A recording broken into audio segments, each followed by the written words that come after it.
Okay, and it looks like BCDC folks heard me, so I think that's good. Auden, are you ready to go? Yep. Okay. All right, Larry, is there anything, well, when you start the agenda, see if there's anything else that you'd like to delay, excuse me. Tell me, are we streaming? And Yep, we're streaming and we're recording, so we're good. Okay, good. Let me call the Board of Directors meeting of the Cities Association of November 12th to order. This meeting is being conducted by electronic means consistent with State of California Executive Order N-29-20 regarding the COVID-19 pandemic. Members of the public may provide audio public comment by connecting to the meeting, and the details are on the agenda. Auden, can you please conduct a roll call? Campbell, Here. can you say your name when you say Oh, great. Yes, if everybody could say their name when she calls roll call so she knows who the so Auden knows who the representative is at this meeting. Sure, Paul Thank you. Resnikoff. Yeah, Paul Resnikoff from Campbell here. Okay. Thank you. And Cupertino, Mayor Stephen Scharf. Gilroy, Councilmember Kat Tucker. Here. Los Altos, Mayor Jan Pepper. Los Altos Hills, Mayor Wu, Los Gatos, Councilmember Sayok, Milpitas, Councilmember Montano, Monte Sereno, Here, Turner. Morgan Hill, Here, Rich Constantine. Mountain View, Abe Koga here. Palo Alto, Liz Nis here, San Jose, Vice Mayor Jones here. Santa Clara, Davis here.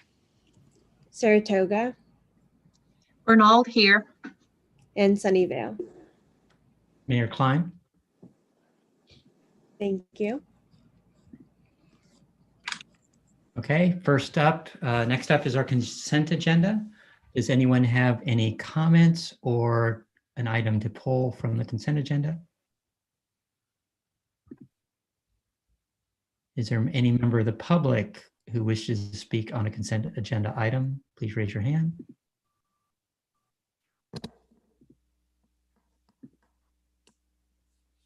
I'll take a motion. So moved. second, That was Jones with Nis with a second. Thank you, Andy. Thank you. And Auden, please conduct the voice vote.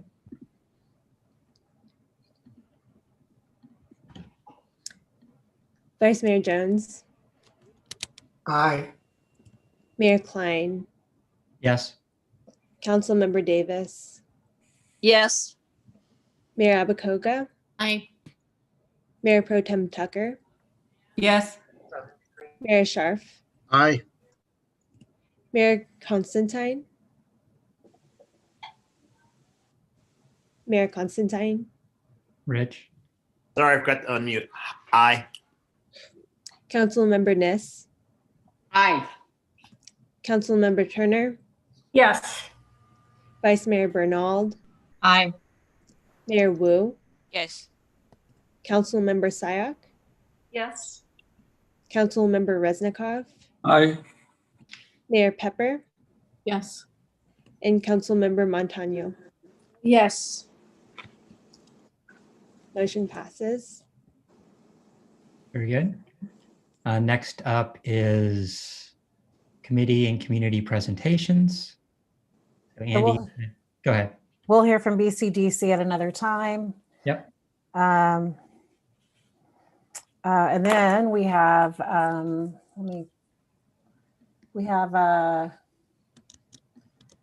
Rod Sinks and Liz Nis to talk about BACMed.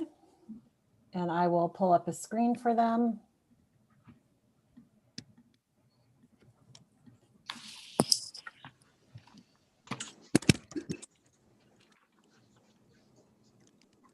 I'm working on it. Thought I had it ready to go.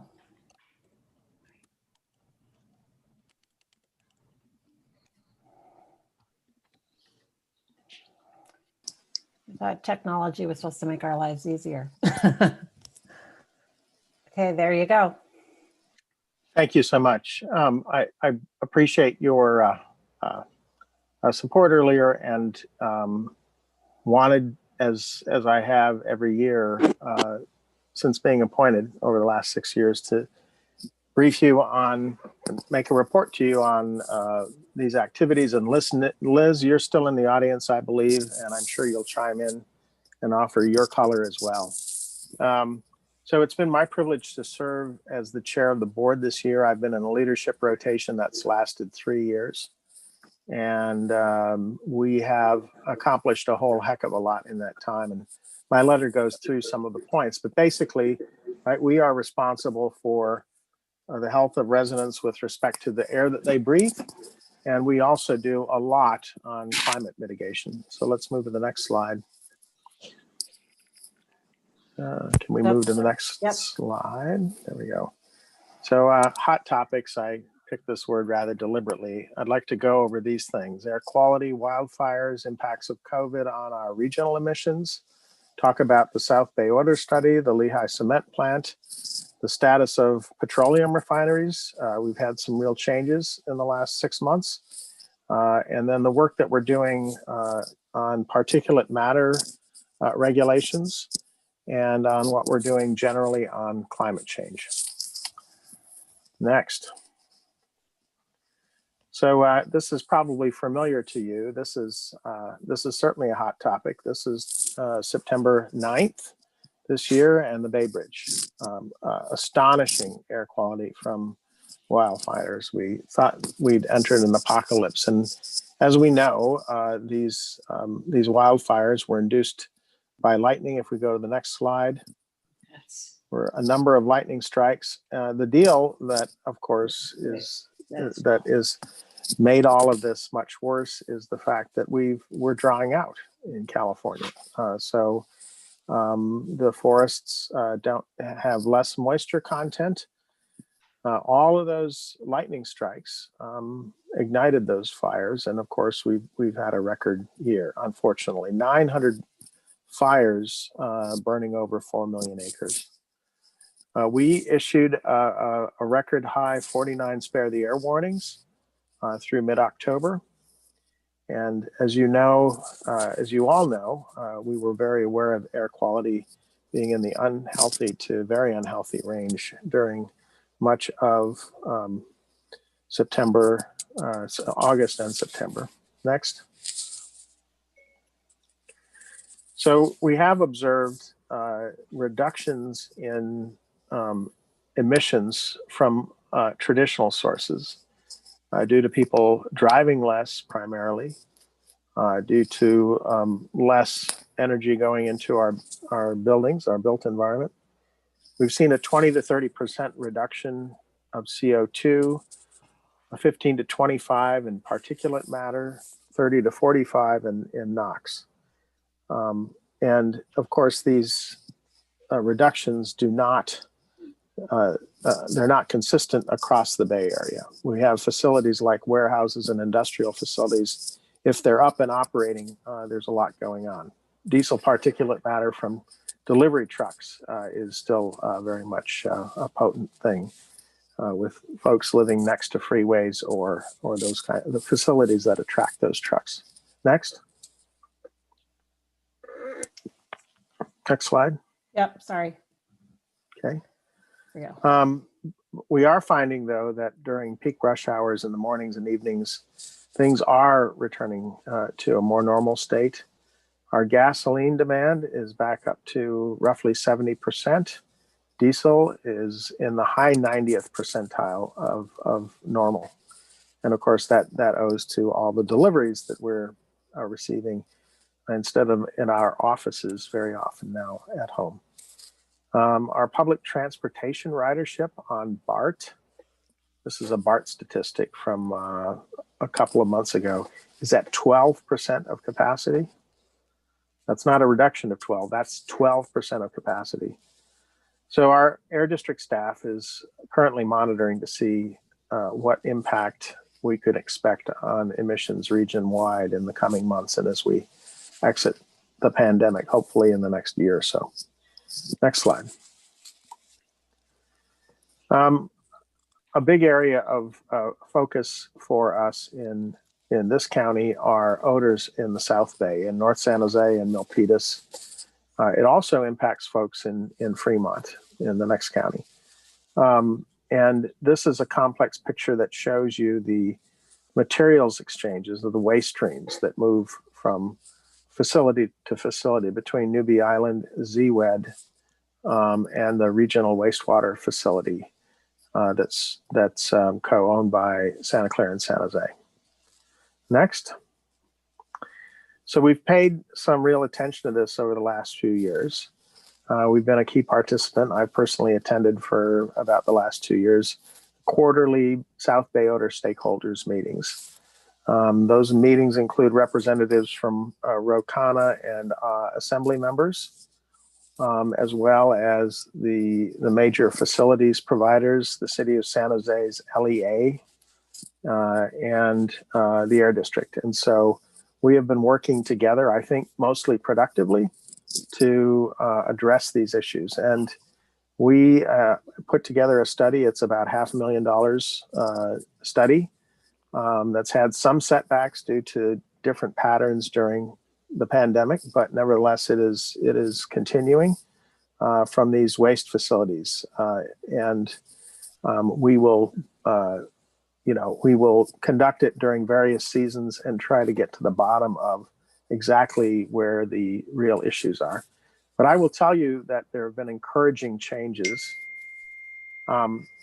We've seen encouraging change already in how Republic and San Jose are dealing with their commercial waste stream, which is really beginning to help. So the attention actually does matter.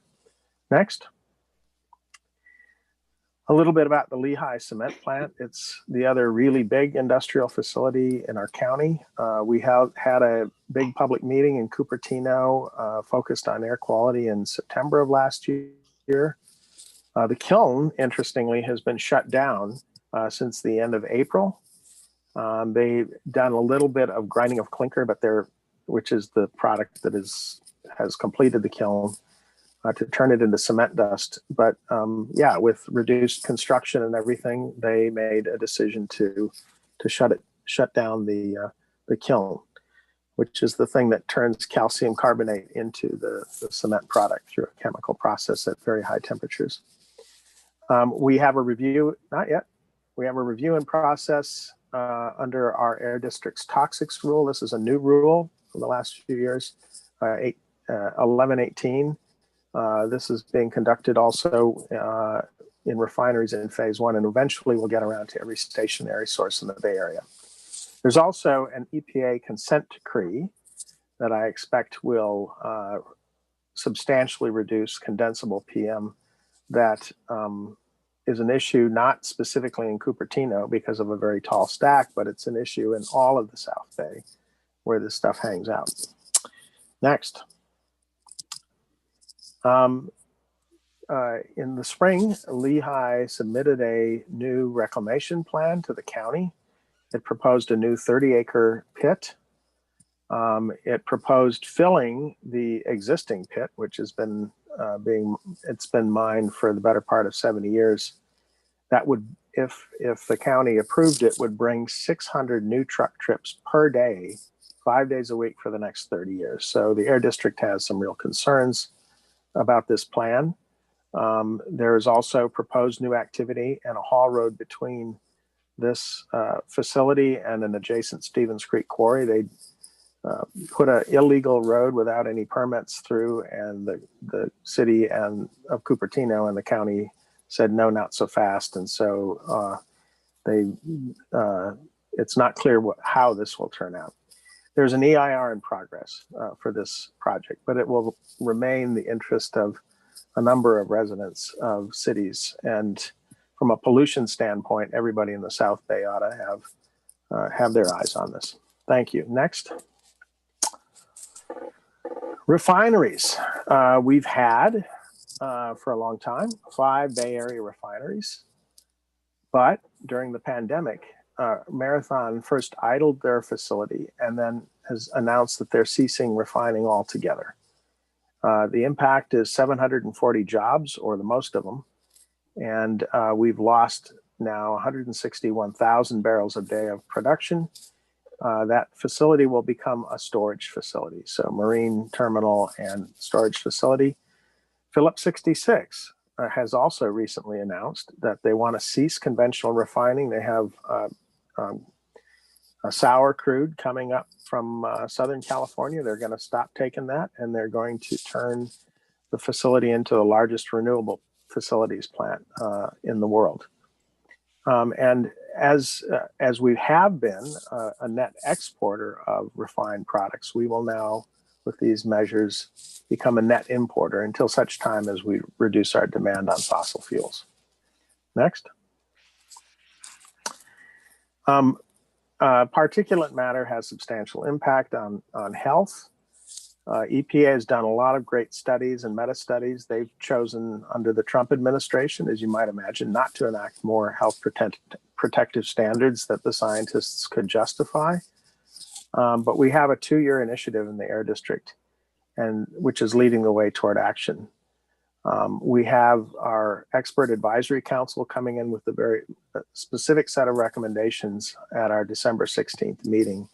And I expect you two representatives will get on board and we'll figure out how to take steps necessary to reduce particulate matter going forward. This is really important work, and we have some of the world's leading scientists that were dismissed by Trump administration advisory panels, and we picked them up and have made good use of their expertise to move toward further regulations in the Bay Area. Next.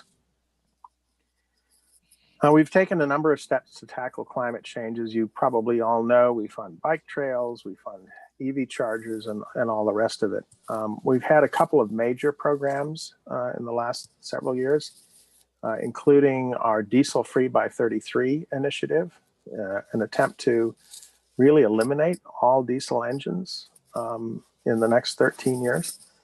And so to do that, we need technological feasibility and we need incentive funding. And so we are still feeling like that is a worthy and it's an aspirational goal for sure, but it's possible. We've also been pleased, thanks to some of the work that we've done that's led the way. The governor has felt comfortable about issuing his new order, and I'm sure you've all heard about it, 100% zero emission vehicles for cars, drayage trucks, and off-road vehicles by 2035, and then medium and heavy duty trucks by 2045. Obviously, our goals will be enhanced if EPA under a new Biden administration will give California once again the authority to improve CAFE standards for cars. We also have a significant effort going on decarbonizing buildings, which I, among others, have pushed, thanks to the fact that, cities in San Mateo County, led by PCE in no small part, thank you, Jan, as well as cities in our county have passed REACH codes. So we know that we want to make progress on this. We're looking specifically at what we do with the existing buildings to see if we can move this conversation to existing systems, specifically HVAC and water heaters, where we do have some regulatory authority because of the emissions from those systems and buildings. And I think that's it. And I'd be happy to have Liz chime in. I'd be happy to answer any questions you have. Liz? May I chime in with the mayor's permission? Absolutely. So let me add, as they do on those sports things, some color to this. So serving on Backman, which I've done for quite a while, is is really great fun as well. And Margaret may want to add something to this. But I wonder how many of you worried about the air quality index as much as you have since June or July? I mean, can't almost all of you tell what a normal air quality index is? It's like, you know, I don't go out of the house without saying, wow, we'd better know the AQI before we leave, because that's a problem. So in addition to wearing your mask for the obvious reasons for COVID, you also wear it because it really helps. And that's where we first started wearing masks. Do you all remember this with the N95s that we bought boxes of a couple of years ago after the fires, at least down here in the southernmost part of the counties? So we have a whole new vocabulary. We have masks now in, you know, all shapes and forms. We have hospital masks. We have just the standard mask, things that I never thought we would talk about 2 or 3 years ago. So it's very new, and a whole lot of this comes right back to the Air Board, to BACMed. The particulate matter, I think, is of great interest. And so, Rod, you may recall that there was a time when the cement plant was accused of all kinds of things, many of which were true.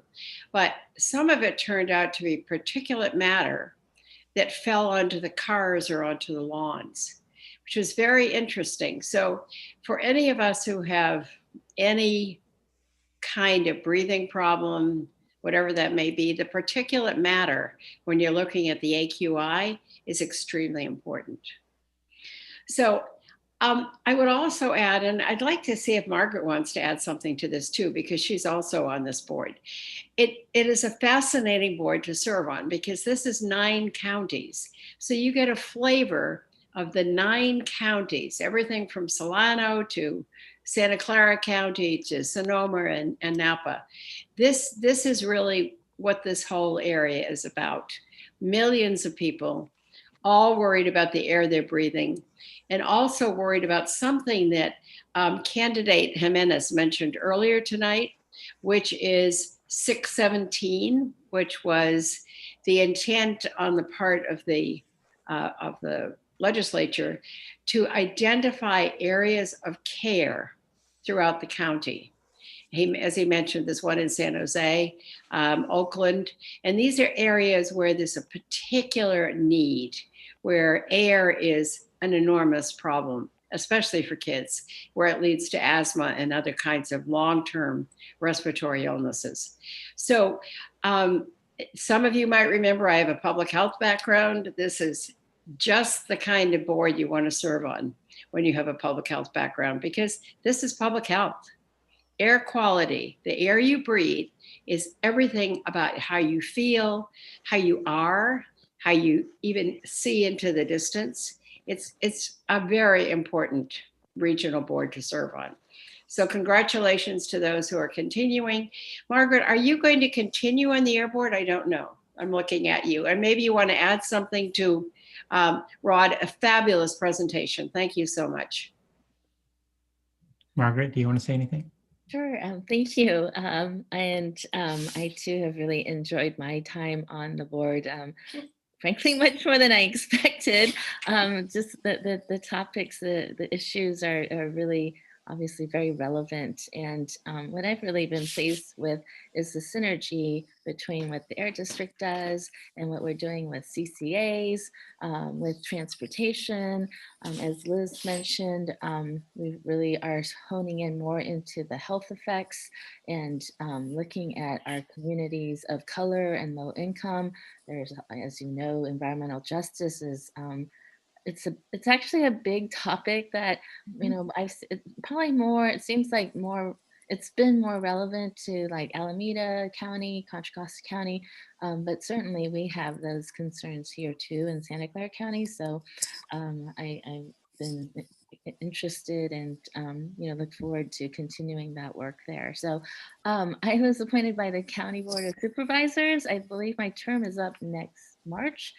So I will have to rely on them as to whether they will allow me to continue, but if I can, I would definitely love to do that. And I think, again, there's a synergy with transportation, so it would work well with my new MTC position too. Thank you very much, and thank you all. Thanks. I'm Thank you, grateful for Rod. everybody's time today. Yeah, I really appreciate it. I should have mentioned Margaret. I'm sorry. It's the two of us are the appointees from this board. So Margaret's been doing strong work, and she's chairing our Ledge Committee this year. It's a heck of a board to serve on, and I know Rob and Rich. If you make the time, you'll get a lot out of it, and I'm sure you'll be fabulous representatives for the 15 cities of our county. And you really have to think about all 15. And you know, at times our needs are somewhat different, just depending on what we have going. So thank you. Appreciate the time. Discover this you evening. don't all agree with each other. Yeah, no. And, you know, but the regional issues impact the health of Everybody. everybody, because the air doesn't exactly know boundaries, right, between cities. So I look forward to helping both of you spin up. Thank you. Thank you, Rod. Thank you, Rod. Were there any other questions or comments for Rod? Seeing none, we'll move on to housing method. Oh, sorry. Sorry, I was on mute. Sorry about that. Not a problem. Yeah, so Rod and Liz, thank you so much for being on that, serving on that board. We've seen a big difference in Milpitas, you know, with the odor issues. So you guys are doing something right. We haven't been smelling those smells, and maybe I think you've been making sure that they do something to fix the problem. So I don't know if you know this, but the city of Milpitas had sued the city of San Jose because San Jose owns the landfill. That's why I was a little bit kind of perplexed why San Jose wants to serve on that board when it might be a conflict of interest. So, but anyhow, well, look, you know, I think with attention, we have seen improvements only this summer, and I think what we don't know yet is what's going to happen when we return to normal life, right? The patterns aren't as they were. So the positive adjustments that have been made in the MRF on Newbie, I'm happy to talk to you offline more about it, given time. yeah. Okay. You did a fantastic job. Thank you. Thank you. Thank you, Carmen. Seeing no other comments, is there any member of the public who wishes to speak? Chris? Okay, we'll move on to our next item, which is a housing methodology committee update. And I can get us started, Mayor Klein. Thanks for allowing me to give this brief update. As everybody knows by now, the ABAG board on October 15th approved moving forward the methodology, and it's option 8A, everybody talks about it, to the public comment period. So we're in the middle of the public comment period where electeds, residents, any member of the public can weigh in and give their feedback on this proposed methodology. And that period ends on November 27th. And so what we're proposing to do tonight is write a letter on behalf of all our cities indicating our concerns related to the RHNA process, the methodology, and what we think should happen next. And I know Andy has a draft of that letter and we can share it. But I think the main points we want to get across are, one, we do support a methodology that complies with the law. There are 5 statutory objectives, and we want to make sure that whatever methodology is eventually approved complies with the law. But we also want to make sure as they go through this public comment period that, you know, wherever they end up, they do not allocate any more units to Santa Clara County, because as many of you know, there was a push to do that. We're only one of 3, and here's the letter, and it outlines it.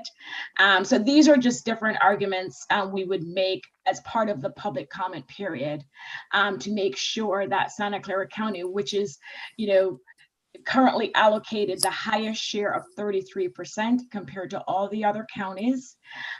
We also received the highest allocation the last time. And we're only one of 3 jurisdictions where our RENA allocation exceeds or Bay Area household share.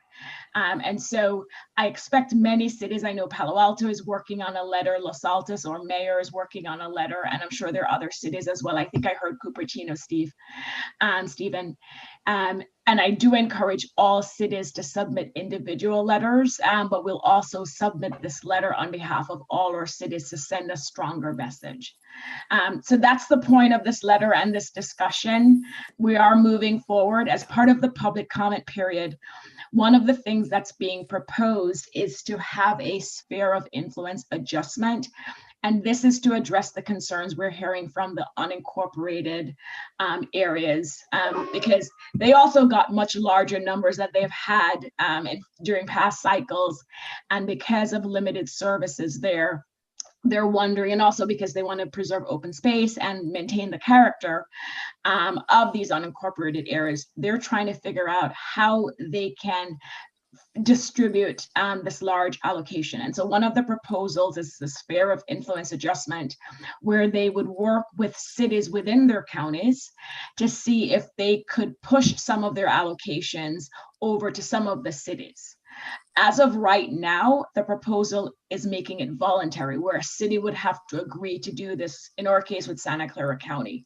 But I can tell you there are a few people who are pushing to make this mandatory and a key component of the methodology, where the counties should be able to work with our cities to see if they could move some of their allocation.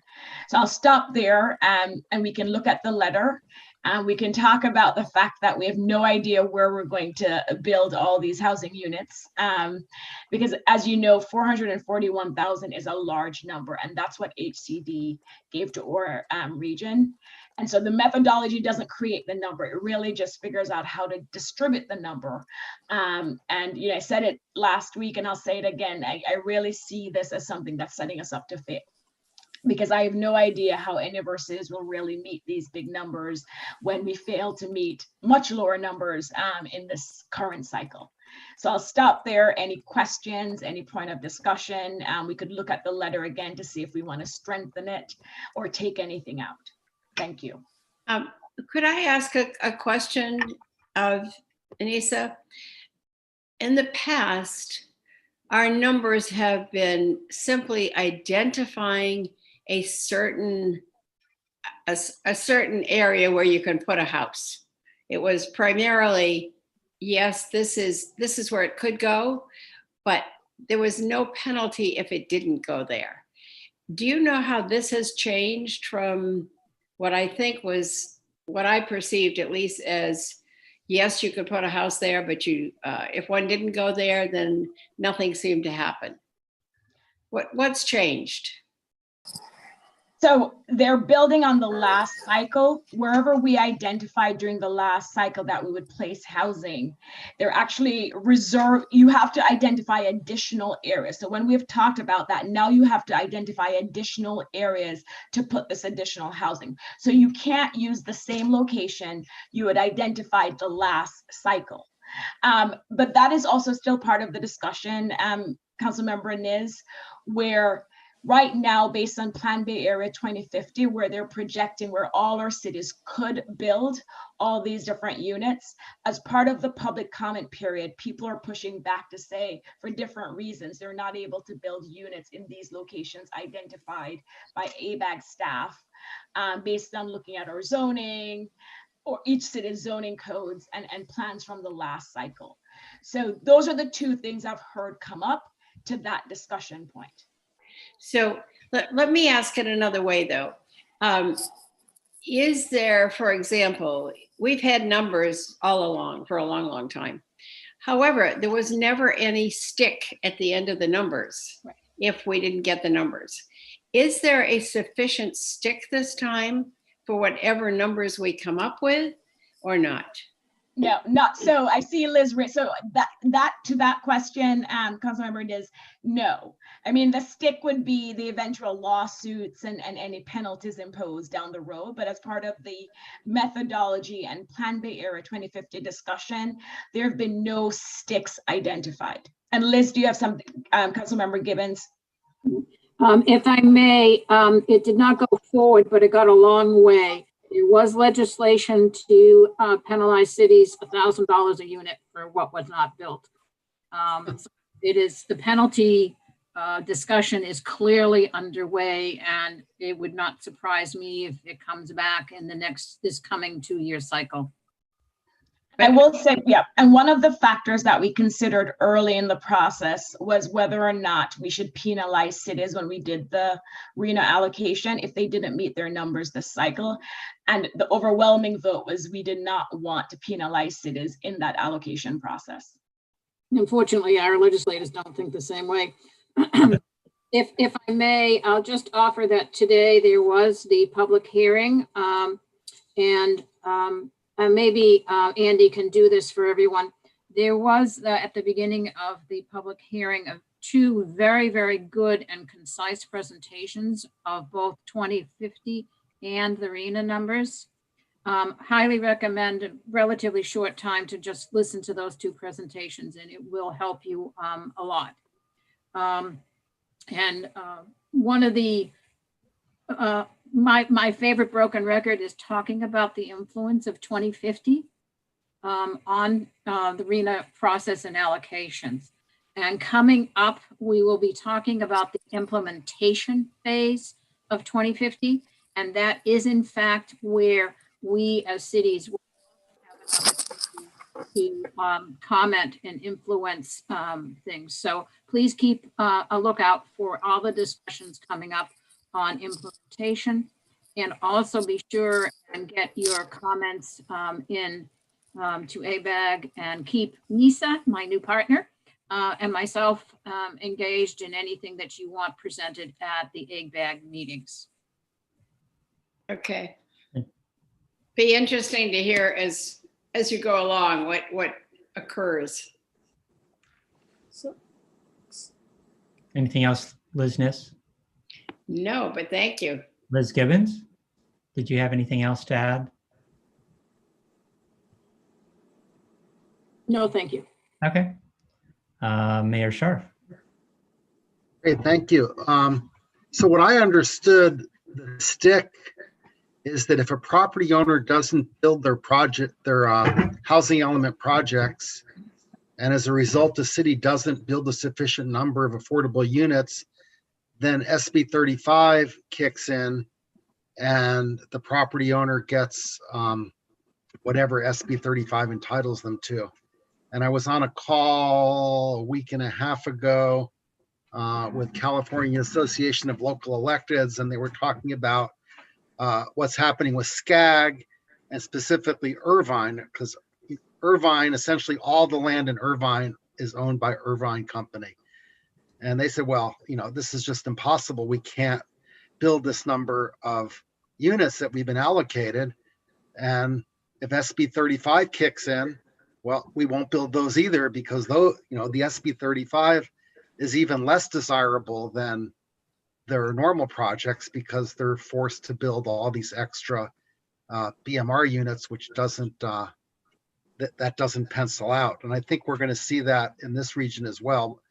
City will create a compliant housing element, and then just as in this cycle, the property owners will not build because there's too much market rate housing and the rents are falling.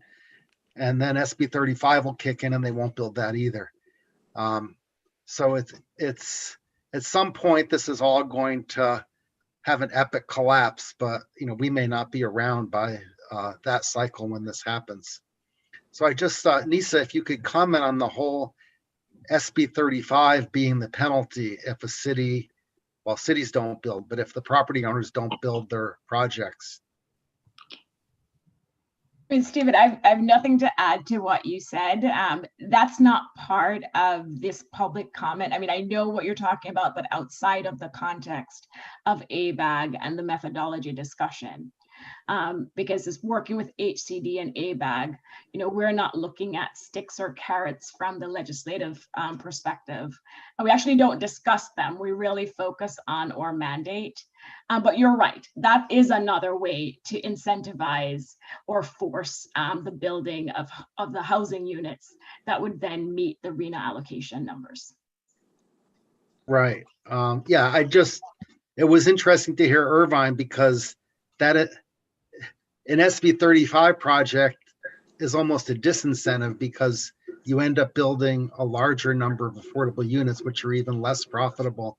I mean, it used to be that the office component would offset that loss, but now, with the surplus of Class A office, that's not even an incentive anymore either. All right, thank you. Thank you. Oh, the name's gone down. Okay, Nisa, do you want to talk about the letter? I do, Mayor Klein. Thanks, Andy, for bringing it up. It's pretty straightforward. I don't think there's anything here that's inconsistent with our city's positions. But if someone has a suggestion on how we can make it stronger, happy to hear it. In light of the time, I'm fine if you want to send it. I'm not a member of this board, so you can send it directly to me and Andy if you have any suggestions about how we can make it stronger. But we definitely want to get this out. And again, please, we encourage individual cities to get letters out as well. And I heard that other regions, other cities are doing the same thing, and so hopefully it will have some impact. But we definitely want to know that we did something, even if it doesn't. Okay, thank you very much. Is there any member of the public who wishes to speak on this item? Is there further discussion or a motion? So I had a question. Sure. Go ahead. So the 2050 plan, how many units are they projecting that we build? Can you remind me again? For your city, Councilmember Montana, I'd have to pull it up. Well, it's just that I was reading this population growth of the world, and in 2050, the world's population will increase by, we'll have 10 billion people. And, I'm just wondering how, I don't know if it's sustainable. So anyway, go ahead and finish what you're saying. For Milpitas, how many is the number? I'm looking, okay. Councilmember Montana, and I can put it in the chat if we want to continue. Yeah. I'll put the link that has all the different cities in the chat. Okay. Thank you so much. Not a pretty number. Yeah. Thank you. And Mayor Klein, I don't know if we need a motion for us to send this letter. We have sent letters in the past, but maybe for this letter, we should do a motion. I don't know. I think What do that'd you probably be think? a good idea. Okay. Mayor Scharf? Oh, sorry, the bullet point on having it adhere to Plan Bay Area 2050, it sounds like they explicitly decided to not have it jive with Plan Bay Area 2050. So should that so it is not. It does. No, it does. So the law requires that it has to comply with Plan Bay Area 2050, and that's why we're pulling the household numbers from the 2050 plan. So that is the factor we used from Plan Bay Area 2050 to ensure consistency with RHNA. Okay. Thank you. Mayor Pepper? Thank you. So I just have a question on the letter, and this letter is going to ABAG. It doesn't show who the addressee is. And are there other agencies that this letter should also be going to make sure our voice is heard? Thanks for that question, Mayor Pepper. So it would be addressed to ABAG. We normally copy our local legislators on this as well. And I think it would be a good idea as well to copy HCD. And I'm open to other suggestions about who we should send this letter to. It should go to the Department of Finance, and it should also go to all the executive board members of ABAG, yeah. Thank you. Good point, Liz. Is there a motion? Councilmember Sayok. Thank you, Nisa, for the presentation, and Liz for adding on to that. The letter follows the principles that we've set forward as we have discussed through the Legislative Action Committee. So understanding that it's pretty much what we've discussed all year, I make the motion that we approve this letter and we send it to those that we've identified, including Department of Finance. So. Thank you. Do I have a second? I'll be happy to second that. In it, okay. Oh. So Auden, are you ready for a vote? Yes, let me share my screen. Okay. Thank you, Auden. We have a motion from Councilmember Sayek and a second from Klein. And it would be to send the housing methodology letter to ABAG Executive Board, HCD, legislators, and the Department of Finance. Thank you, Andy.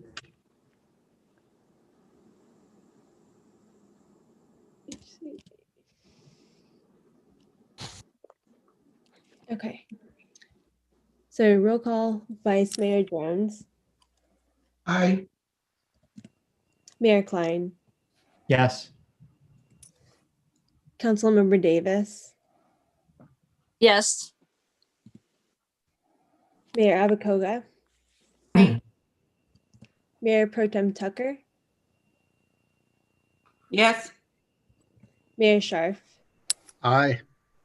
Mayor Constantine, Aye. Councilmember Niss, Councilmember Niss. It's Councilmember Resnikoff. Oh, I'm sorry about that. Aye. Yes.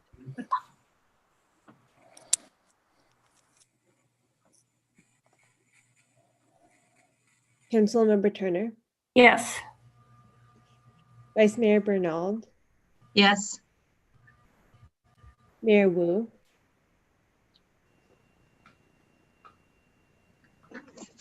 Mayor Wu, Yes.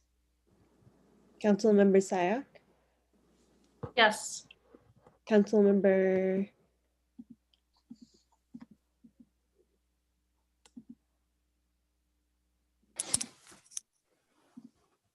I'm sorry, Andy, you said Councilmember Resnikoff earlier. Yes. Oh, yes, he's Campbell. That was aye. That was for Palo Alto, so I was. Oh, are we messed up on our Palo Alto is Councilmember Niss? Yeah, that's what I had. Oh, okay. I thought you were saying. I'm sorry. Right. Okay. So I messed up. My bad. No worries. Liz? It's a good thing. Okay. So did you get Liz? So Councilmember Niss then? Want me to say yes again? Yes, please. Yes, sorry. Yes. I had the wrong Liz. My bad. Well, we're hard to tell apart, so. It's been a long day. Yes. Thanks, everyone. Battery will get you everywhere, Liz. Yeah, good work. Okay. That passes unanimously. Oh, wait, you didn't call my name. My name wasn't called. This is Councilmember Montano, so you didn't call my name. Mayor Pepper Yes. and Councilmember Montano. Yes. Okay, thank you. Motion passes. All of us now. Thank you, everyone. Sorry about that. That it was all green at that point. Okay. Item number 4, general meeting, membership meeting. So several things, and I'll try to be quick here. First, we ended up meeting because of where we initially had December 3rd set as far as the meeting date, which was of course causing a certain amount of problems because there's several council meetings that are meeting that night to verify the election results and put new people in place, and other meetings that are happening with VTA. So we ended up moving that meeting to December 4th, for Friday, December 4th. We were initially talking about having entertainment. The logistics of that and kind of the feedback on that was going to be a little bit difficult. So we've ended up making it a get together. So kind of a little bit of speeches and a little bit of discussion. And Andy will talk a little bit more about what's being planned. And you want to give a quick summary on that? Sure. We just thought we'd have a little happy hour, kind of, you can bring your own beverage and meet us on the Zoom meeting, and we will invite management and all council members. We will also have a little delivery sent to you. Right now we're looking at a dessert type of item that we are trying to find that could deliver all over the county in a day. And so Auden has come up with some great things so far, because we did not have any events this year, and also because we weren't paying for hospitality for buying pizza for our meetings. We were just going to not charge, and it would be for we're looking at a $20 item that we will be sending you, likely to be dessert. And then also we would be giving the city's champion award, and we do have city's champion award, and then we would also be presenting. We hand over the gavel from this president to the next president. And so then I will pass this back to Larry to discuss the recommendations from the executive board regarding the city's champion award. Absolutely. So, and this has been a very unique year. And so, to say the least, the executive board came up with 2 champions, one of which is, and a lot of times it's for outgoing legislators in the past, but it's pretty much anyone working at kind of a regional level. But from a city's champion standpoint, I think that there are the executive board came up with 2 fantastic candidates. And the first of which is Cindy Chavez, and the second of which is Councilmember Liz Niss. From my standpoint, because you're muted, Liz. And to see your face. I said I'm shocked. Thank you. That's very Wait a minute, Andy, you were supposed to kick her off. I don't know if you guys could see, but I'm like looking at my screen, trying to watch a reaction. Thank you, guys. That's really, really special. Truly.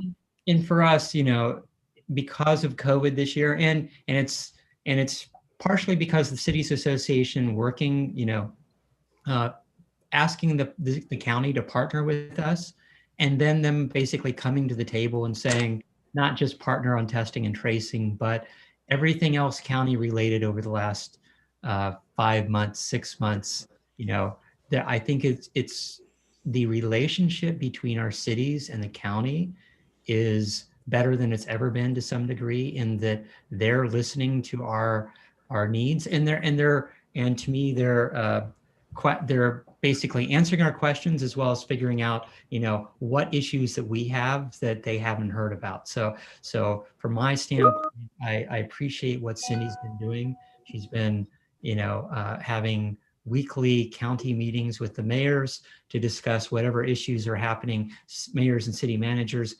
joining that meeting however they can to talk about whatever the issues are. And a lot of this was driven by Liz Niss, and her healthcare background in the middle of a pandemic has been instrumental in a lot of what we're doing and keeping both, our cities very honest, as well as the county very honest on best practices as far as testing and what numbers look like as far as upcoming COVID counts and what's best practices, not for our county, but comparing us to other counties.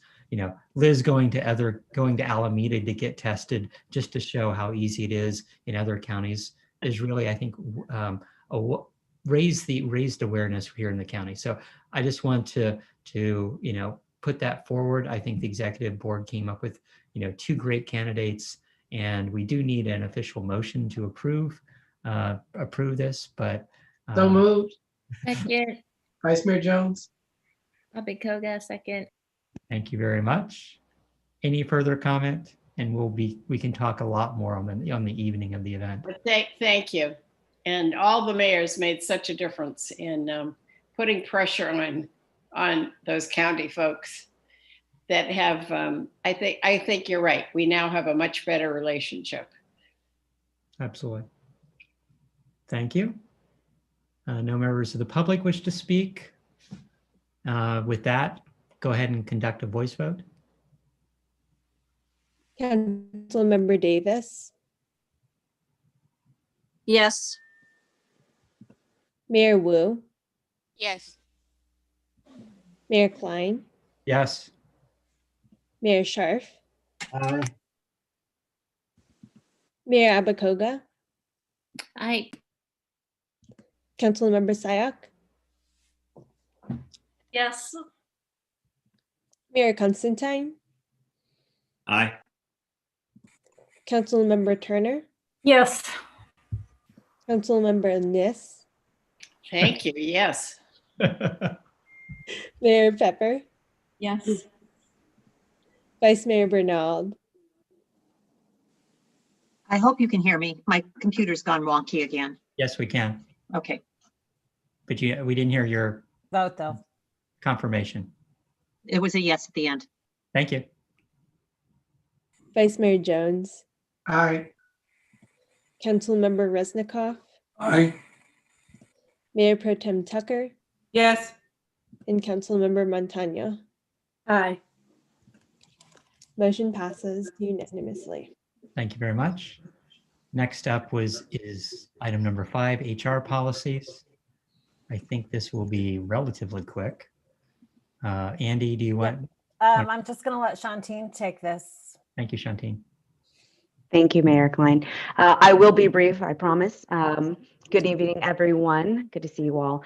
At the executive board meeting, we discussed and brought here for your consideration a set of HR policies that we're calling a code of conduct. Essentially, it defines the expectations that we have of not just the members of the cities association, but staff, any other consultants, personnel, or advisors that are working with the cities association, and then any committees or such as a planning collaborative or any kind of boards that we work with would extend to the Santa Cruz, Santa Clara roundtable as well. And these policies are simply to set out some expectations. As I said, they pertained to such things like anti-discrimination prohibition, conflicts of interest, and a number of other issues that are just simply going to help define the parameters for the behavior that we all have to one another, which should of course be cordial and professional.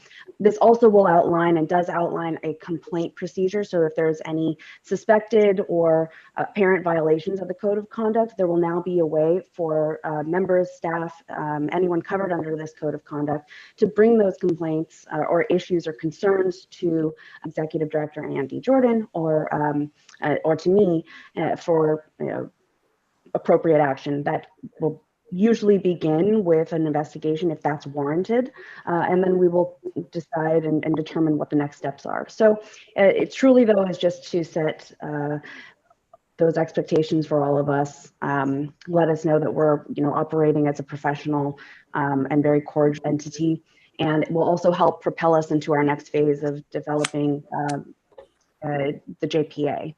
So I promised it would be brief.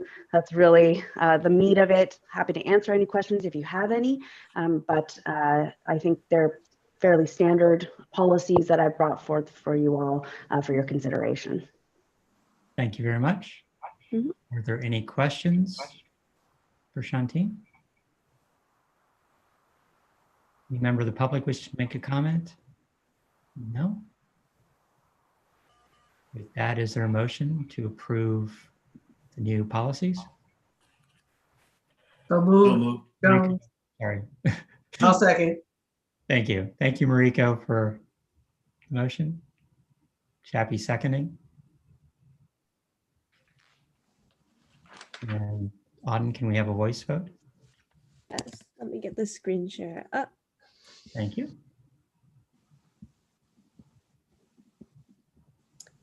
Okay, Mayor Pepper, Yes. Councilmember Resnikoff, Aye. Councilmember Montano, Aye. Mayor Pro Tem Tucker, Yes. Mayor Abakoga, Aye. Mayor Klein, Yes. Councilmember Turner, Yes. Mayor Constantine, Aye. Councilmember Davis, Yes. Councilmember Sayak, Yes. Vice Mayor Bernald, Aye. Councilmember Niss, Aye. Vice Mayor Jones, Aye. Mayor Sharf, Aye. and Mayor Wu. Mayor Wu. Yes. Sorry, I got muted. Thank you. Okay, motion passes unanimously. Thank you. Next up is the election, is item number 5. Item number 6, election of the 2021 Executive Board. And so this was the slate of candidates that the nominating committee came up with and was approved by the executive committee. Just wanted to thank everyone who has put their name out there. Are there any nominations from the floor? Sorry. And there are comments. Deb Davis. Thank you, Mayor. I'd just like to make a motion to approve the slate. One moment before I'll ask for a second. Any comments, questions on this? Any member of the public wishing to speak on this item? Seeing none, thank you, Deb. Is there a second? I'll second. And that was Mayor Pepper.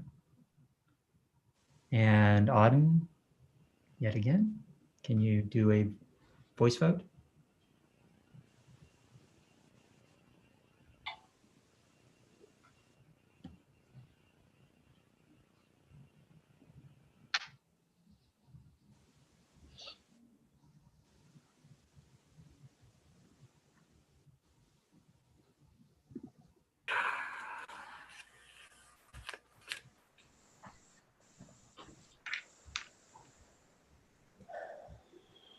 Auden, did we lose you? Oh, I'm so sorry. I was muted. Mayor Wu. Yes. Mayor Sharf, Aye. Vice Mayor Jones, Aye. Councilmember Niss, Aye. Vice Mayor Bernald, Aye. Councilmember Sayak, Aye. Councilmember Davis, Yes. Mayor Constantine, Aye. Councilmember Turner, Yes. Yes. Mayor Klein, Yes. Mayor Abakoga, Aye. Mayor Pro Tem Tucker, Yes. Councilmember Montano, Aye. Councilmember Resnikov, Aye. and Mayor Pepper. Aye. Motion passes. Thank you very much. And thanks to Mariko for being willing to take on the duties of president for our for 2021. Hopefully it's not as crazy as 2020 has been. Next up are our board discussions. I was going to this is kind of it was a placeholder for general discussions on any of these items, elections, COVID-19. From my standpoint, congratulations to everyone who was elected, and I know we're still at 95% or whatever as of 5 p.m. today, so we're still not done with the counting.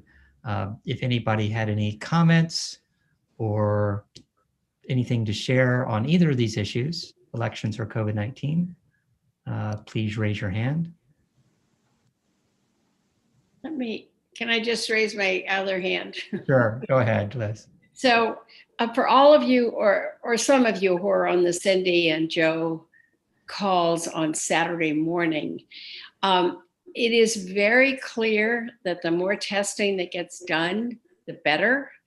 And for those of you who think you're pretty healthy, and probably are, it really helps to keep the rate down, the positivity rate.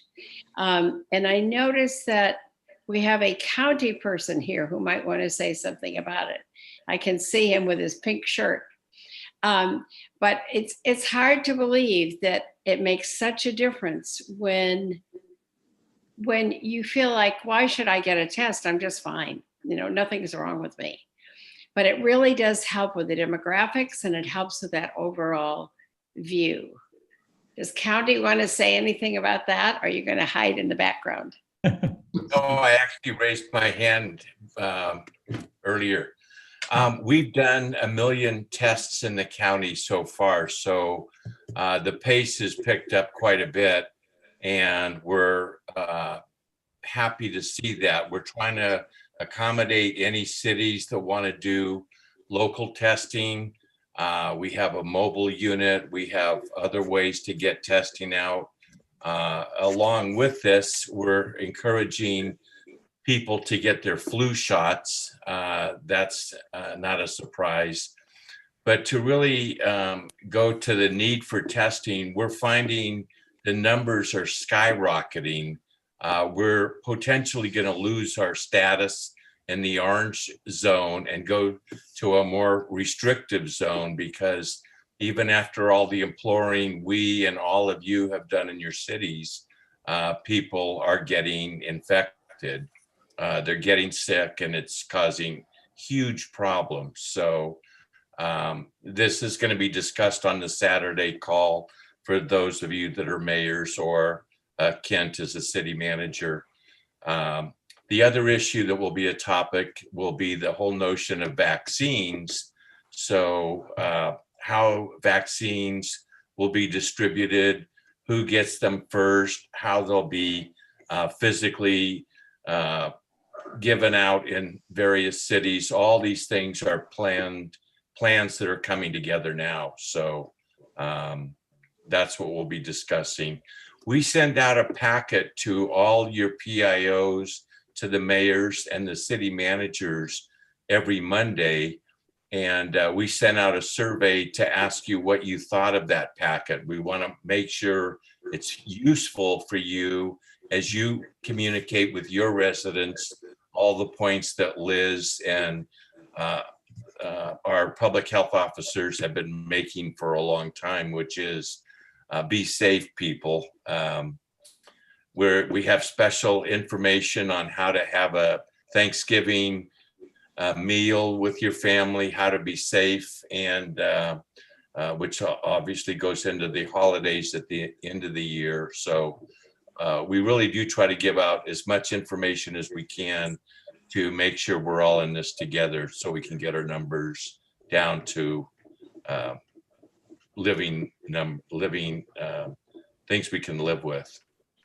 So Steve, does that mean we're in danger of slipping back right away, or are we getting there gradually? It's not really my place to say that we're very worried about that we're going to slip back. I think that says it all. Thank you. So Steve, I had a question. When you say slip back, are you saying that we're going to be closing closing as we did in March, all our There'll be businesses? potentially greater restrictions in person dining could be more restricted. Gatherings, indoor gatherings could be restricted. That includes the faith community. Potential retail could be impacted. All the things that we evolve from, we could be going back to. So for example, our small businesses, they just recently, restaurants, they just recently had the opportunity to open outdoor dining. Are you saying that now they will regress back to just closing? Well, we were speaking of indoor dining. Okay. Well, this is not as bad. Okay, thank you.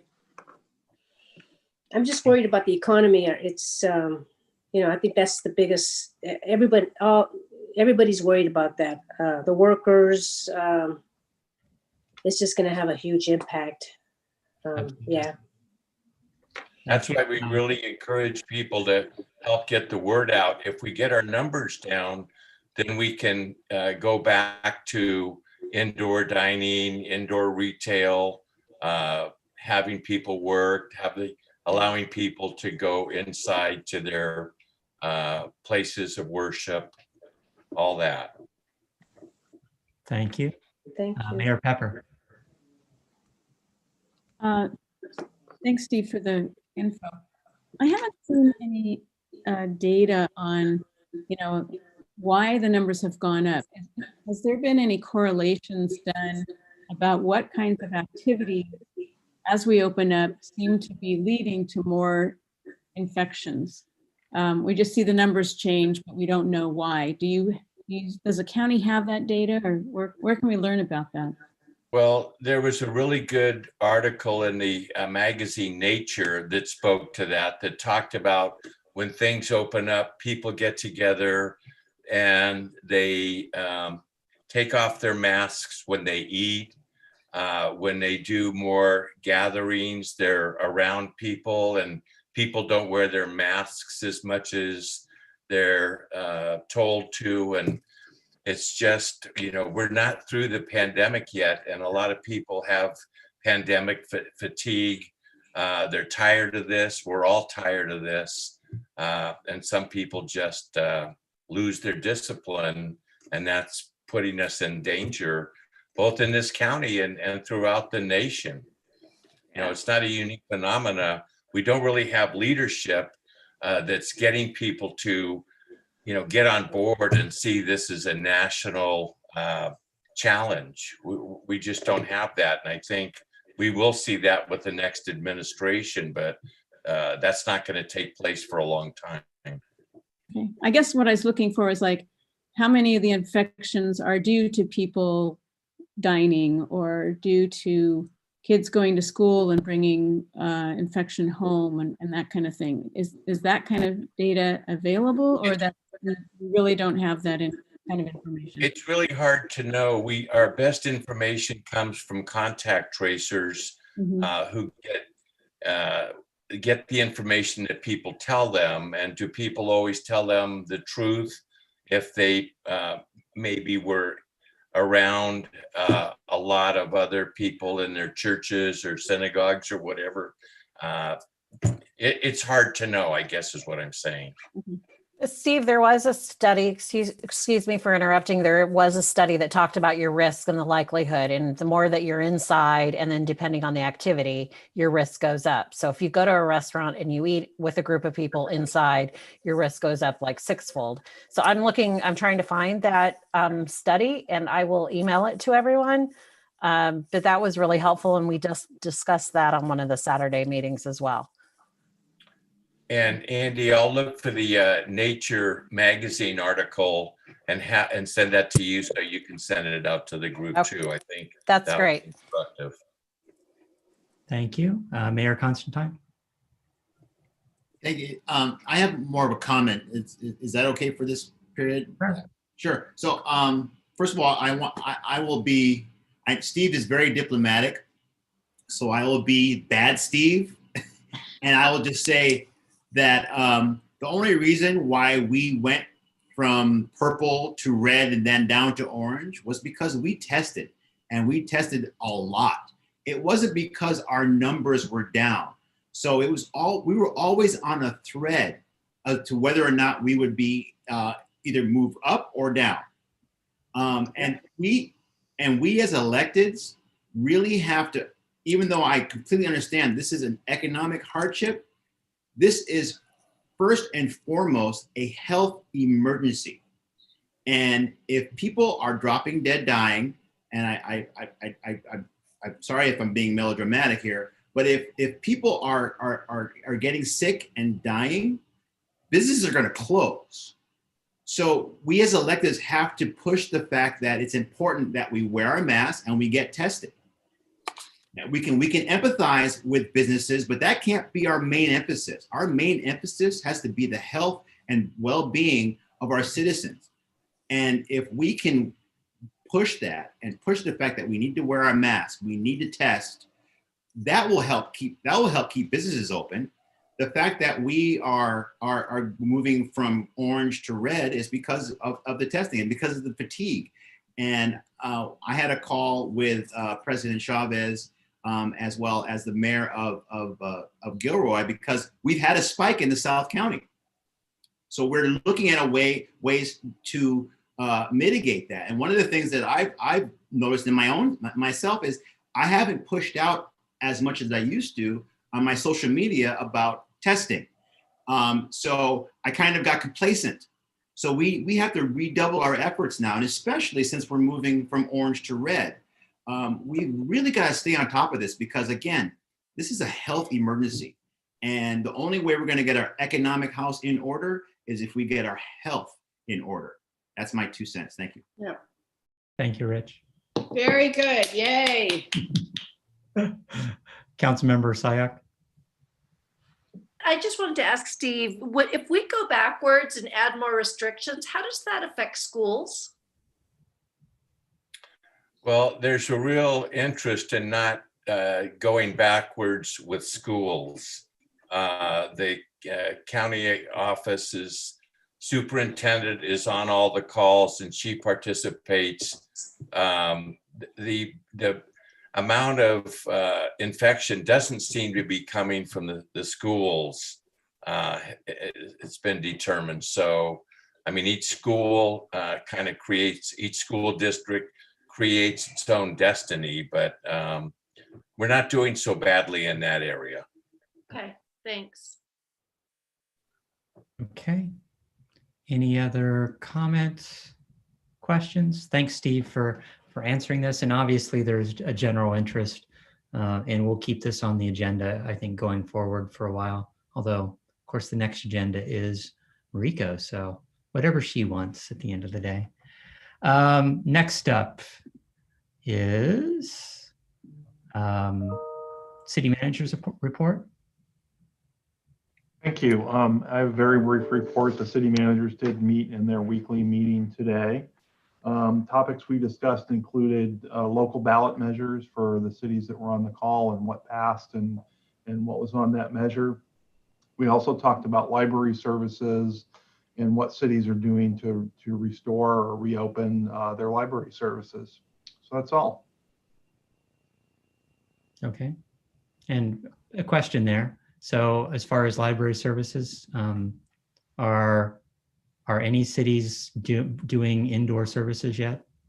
There are. For the cities that were on the call, Los Gatos was doing limited indoor services where there's a section of the library that's accessible for more popular items that then patrons can check out with self-checkout. I had heard before, although we didn't discuss it today, that I think some of the county libraries are also doing that. But for the cities that were on the call today, Los Gatos was the only one who has started indoor services. Okay. Los Altos has started some limited indoor services as well. Thanks for that update. Okay. Executive Director update. Andy? I think the only thing that I wanted to share was there's a lot of conversations going on about VTA and Measure B funds. And so I think there will be discussion about sending a letter to VTA prior to them making a decision in February. And I think that many of you have been involved in conversations already, but I am hopeful that I think that all of our cities would be in agreement to us sending a letter from conversations that I've had from calling your jurisdictions. And I don't know if Larry or if Rich wants to say anything about that, because Rich, I think, was in a very long VTA PAC meeting, and some of the rest of you were as well. Rich, go ahead. Thank you. I did raise my hand. But yes, so the item that came before PAC meeting was an informational item, and that same item will be going before the board. However, there was, because of the, shall I say, the information that had been disseminated through the rumor mill, people were rightfully worried that infrastructure projects that we were all counting Measure B funds to supply were going to be taken away because of BART. The staff in the report stated that that was not the case, and that again, this was just so that we can have discussions in the future. But some of the graphs left out numbers that would have been helpful, and numbers being in the budget as far as what would have been budgeted for streets, what was forecasted, because there were forecasts for BART, and that was on the sheet. So it was beginning to look. It was helping to foster the rumor mill. So staff got an earful, and in fact, even though it was an informational item, it was voted on. There was a motion to actually refuse the report, and that went through. I did allow that to go through because I think it also sent a strong message. And I will also, as the PAC chair, be speaking at the board meeting to give the report. In the past, we've just given written reports, but I think this is something that we need to express. And as I fully believe the board will be expressing the same concerns as well, that we don't want to see funds diverted away from what we all thought, and I'm using the collective we all, from the rank and file that voted for Measure B, because we all thought that was going to be to fill our potholes. And I'm putting on my mayor hat, we really needed those funds to help sustain where we are as far as our PCI, our pavement condition index. So that was kind of where it went, but that item lasted quite a bit. I was surprised though that we didn't have a lot of public comment. There was actually more public comment on a previous item than that item, but there was a lot of discussion between the members of the committee, and like I said, they moved to vote on a motion to basically let the board know that we did not want to receive this report, and that we have grave reservations on moving forward with anything that would take away funding from streets infrastructure. So that's kind of my report. Thank you, Rich. Mm-hmm. Andy, anything else? You're muted. She says no. Okay. Oh, I'm good. Sorry. You were hidden by. Sorry. Not too many buttons. It's late. Any public comments? Seeing none. We will adjourn the meeting at 9:19. So thank you everyone for staying late. It's a long evening.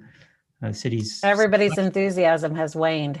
Yes, it is getting late. The days are a lot shorter. So thank you everyone for staying.